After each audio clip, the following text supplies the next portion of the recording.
the things that stick out in my mind about Pat, a lot of the same things that you all have said. I didn't realize how many people Pat got out into a boat. How many people Pat got into a kayak. Well, he convinced me to do it, and you know, I'm listening to everybody, and I can't believe how empowering he was. We all knew that, but to so many people, and he really was empowering. He did, well, I should start by saying, you know, I was thinking about it the other day, and you know, what do you need when you have 14 adults and 20 children, maybe hungry, tired, going across country in vans together to Montana, and trying to make decisions about what to do next and where to go, and that sort of thing. We really need Pat, that's what you need. And we really depended on Pat, did we not, to do that. And what do you need when you have a family that's stretched to the limit? Like we were, was it 2 summers ago, when Dad was in Arkansas, and in retrospect I feel bad because I feel like I should have helped Pat more, but Pat was entirely capable. I learned maybe a little bit too late just what he was kind of proud actually of, I think, what he was able to do in a way. I remember him finally visiting us in Valparaiso. He was at home with 8 or 10 boys, how many were they? 8 or 10 young men and Laura, and doing that by himself for weeks, months, 6 weeks, Pat, and that many kids, and he was doing it. And he said, I figured out we could have rice and beans every day. And that's what he did. And he was very proud of that. It's economical, and I can make it. And he didn't feel sorry for them. I mean, maybe he did feel sorry for him, but he wasn't letting him feel sorry for himself. So he got him up and did calisthenics with him and fed him rice and beans. And which one of you men could do that for that long? My 2 great memories of being in the boat with Pat, when, you know, on that marathon, or that trip, that famous trip to Montana, I laugh about this with Mom Faith about how Pat was very, very forthright, and that's one of the things I loved about Pat. You knew where you stood with him, and you didn't have to guess. And one morning, it was after maybe a stressful day before, Pat said to me, why don't we get up really early in the morning and go on the river in a kayak? And I wanted to do that, but I really didn't know if I could do that. And of course, like all of you, he said, I'll help you, you can do it, you can do it. And we got up early, and for some reason we were in trouble. I don't know why. We did something, but I was nervous, because I think maybe Mom said, maybe we woke people up, I don't know, but I was like, we're in trouble, we shouldn't be doing this. And Pat just kept running along, and he's like, I'll take care of it, don't worry about it. We just kept going, and he made me, you know, carry the thing off the car, and I was like, I can't do it. And he's like, yes, you can. And then when we got to the river, he said, okay, be quiet, listen. And I could hear, you know, I could hear this. And I'm like, okay, I hear that. And he said, no, that's the rapids. We want to stay away from there. I said, are you kidding? I've never even been in a kayak.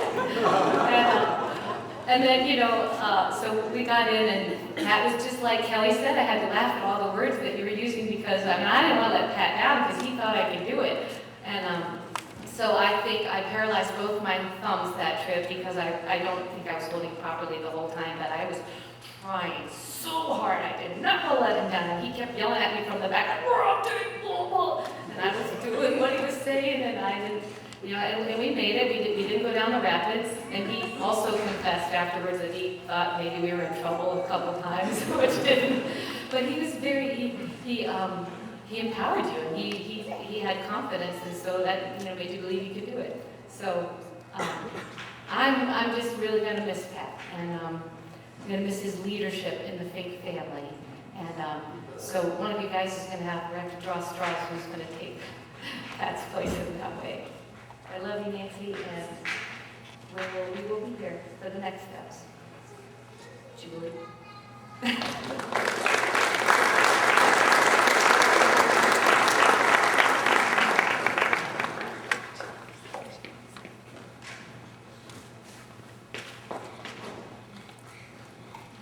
Hi, I'm Mike Fink, Nancy's brother. So I don't know how the family is going to even decide how to go to which restaurant to go to. I mean, that's sometimes, you know, we're all laid back and easy going, and And it's simple as that, a restaurant. But I want to share a couple of quick stories. I had the honor to be with Pat and Nancy when he proposed to her. And it was out in the wilderness, we were camping. And I don't know, I think I probably knew Pat 3 weeks. I think maybe Nancy knew Pat 3 weeks. and he comes back from a hike and he said, we're engaged. And me just like, what? It takes me a year to contemplate and think through it. Does that make sense? And as Amy might know right now, we're engaged right now, and it's been a year. We still haven't set a date.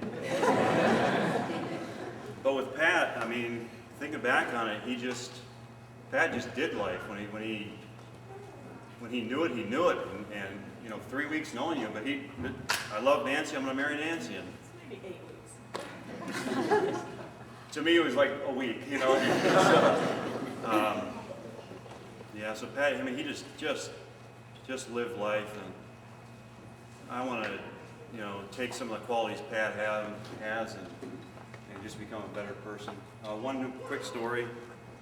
Went hiking with Pat in Arizona up a pretty large mountain, and I said, yeah, that'll be a good idea, Pat. I'll go hiking with you. And about halfway up, I thought, this is a foolish idea, going with Pat. I mean, he had so much drive, and no, we got to keep going.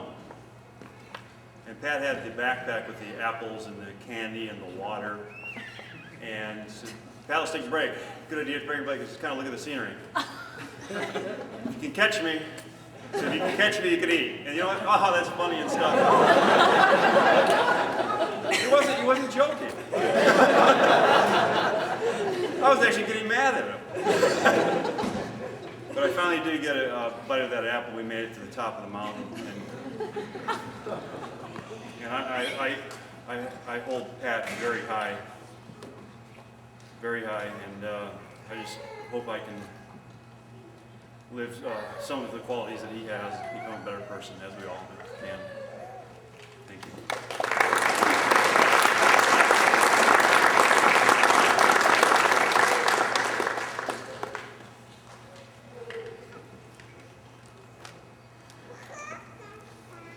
So I didn't have to go after Sarah, like she said, but I'm Julie. I'm Nancy's sister, and I'm horrible with words, and I can't talk in front of people, so I just wrote everything down. And so you're going to hear repeats because I already have it written, and I can't change it. It has to be exactly word for word what's here. So, Pat has profoundly affected my life. He first came into my life in 1991 when he lived next door to Chris. He was then my boyfriend, now my husband. They were in the dorm at IU Bloomington. They became friends. They spent a lot of their downtime together. I remember them playing catch a lot. From that time, I remember him sweeping his floor in his dorm room. It was a carpeted floor, and he swept it routinely. It didn't matter that a janitor would come vacuum. What college kid sweeps his dorm room? Pat, of course. Chris and Pat spent spring break down in Florida together. They went down in Pat's prize Yugo. Chris got yelled at many times for driving sand in from the beach. He had to stop several times to hose out his Yugo. You get the idea, he was a clean freak. He had to change about being so obsessive about cleanliness. Although my sisters and I have many good qualities, keeping a clean house is not one of them. Add to the mix 4 children, and dogs and cats, he had to relax. Pat was always there for my family. My babies have always been very hard babies that cry often. Whenever I saw Pat, he would immediately take my baby from my weary arms to give me a break. He'd bounce them around until they would stop crying. In the wintertime, he would come to my house, he would shovel the snow off my driveway. He helped our whole family. Every weekend, as a family, we get together for dinner on Saturday, Sunday, or both. Pat was always so helpful. He's always setting up the extra chairs, helping with getting children food and drinks, helping clean up afterwards. He was helpful to my sister, Mary. He would also shovel her driveway. Mary's children lost their father at a very young age, like she already told you all this, but Pat stepped in and was a father figure to them. He helped with discipline and with love. And like you've also heard, my dad was very sick 2 years ago. He was in the ICU in Little Rock, Arkansas. We didn't think he would make it. Our whole family gathered to support our mom and dad in their time of need. Pat sacrificed a lot because he loved our dad. Our dad was a second father to him. He let Nancy be away from the family for weeks so she could be at my dad's bedside. Pat stayed home to watch the home front. He watched 8 kids basically by himself. He not only watched his 4 children, but 4 more nephews so that my sister Mary and brother Mike could be with my dad also. He kept everyone in line, fed them beans for breakfast, lunch, dinner, and snack. He kept them active. He was Sergeant Pat to the children. Then, when the children could not stand it any longer being away from Nancy, he went down to Arkansas to keep watch over my dad. And again, when Dad was transferred back to South Bend, he made sure Nancy had time with Dad, and he stayed with Dad. He took many overnight shifts so that Dad was never alone. Pat was so active in every aspect of life. Physically, we all know Pat never stopped, whether it was paddling, swimming, riding his bike, ultimate frisbee, or whatever. And Pat was also a family man. His family was so important to him. They were his #1 priority. Everything he did was for his family. One of the reasons he was out at 5:30 in the morning riding his bike to swim was he didn't want his workout time to interfere with family time. He spent time with his kids. Most recently, we had a family vacation. We all went to Michigan, and he specifically made a point to have special time with each one of his children. He was very dedicated to school. He put a tremendous amount of effort into his studies. He wanted to know everything, every detail. All of his efforts gave him much respect among his classmates and professors. He was at the top of his class with good grades. Nancy and Pat were so right for each other. They fell in love so fast. They were married in less than a year after they met. They made a great fit. They always talked through their life decisions. They were so happy together.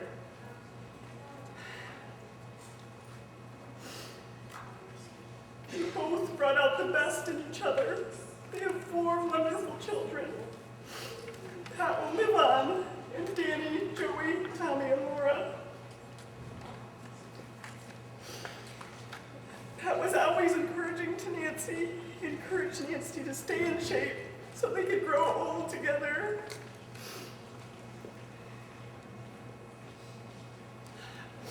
The picture that pops in my head since Pat was in his accident is his laugh, his big belly laugh. His face gets all crinkled up and he just laughs so hard. Nancy says I will hear it with his brothers. They have the same laugh. I look forward to hearing that laugh. Thank you for being a part of my life, Pat. Thank you for being a friend to my husband. Thank you for being there in a part of my family's life, and especially being the great papa to Danny, Joey, Tommy, and Laura. Thank you for being a great friend and a husband to my sister Nancy.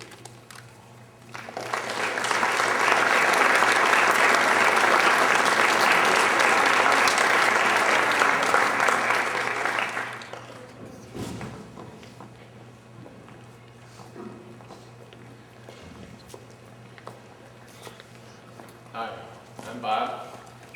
I'm the oldest of 11 kids. And first thing I remember about Pat was I'm already 16 and my parents had to rush him off to the hospital and turn it all blue. So